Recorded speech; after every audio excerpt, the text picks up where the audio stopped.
Okay.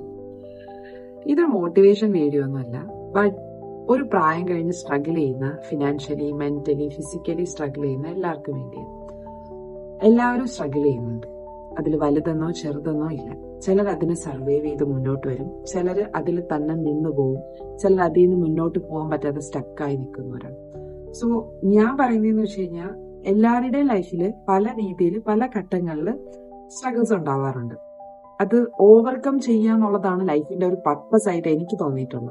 നമ്മളൊരു 14 ഉണ്ടാവുന്ന struggles അത് സർവൈവ് ചെയ്ത് 18 20 വരുന്നതിന് സർവൈവ് ചെയ്ത് മുമ്പോട്ട് പോകുമ്പോൾ നമുക്ക് പുറകെ നടന്നതെല്ലാം കുഞ്ഞായിട്ടും ഇനി വരാനിരിക്കുന്നതാണ് വലുതായിട്ടും തോന്നാറുണ്ട്, ഇല്ലേ? സോ സ്ട്രഗിൾസ് എല്ലാവരുടെയും ലൈഫിലുണ്ട്. Try to overcome it. പാടാണ്. ചിലർ സ്റ്റിക്ക് ആവും, ചിലർ എഴുന്നേക്കാൻ പോലും അതിൽ നിന്ന് ഓവർകം ചെയ്യാൻ പോലും പറ്റാതിരിക്കുന്നവരുണ്ട്. Try to overcome it. അതാണ് എന്നെ സംബന്ധിച്ച് എനിക്ക് പർപ്പസ് ഓഫ് ലൈഫായിട്ട് തോന്നിയിട്ടുള്ളത്. അതിൽ നിന്നുള്ള ഓവർകം, അതിൽ നിന്നുള്ള ലെസൺസ്, അതിൽ നിന്നുള്ള പുതിയ starting. So like somebody says, failure is not the opposite of success. It's a part of success. സക്സസിലോട്ട് എത്തിക്കുന്ന സക്സസിന്റെ ഒരു പാർട്ടാണ് ഫെയിലിയർ എന്ന് പറഞ്ഞത്. It's not opposite like that. Try to do and try to overcome your situations.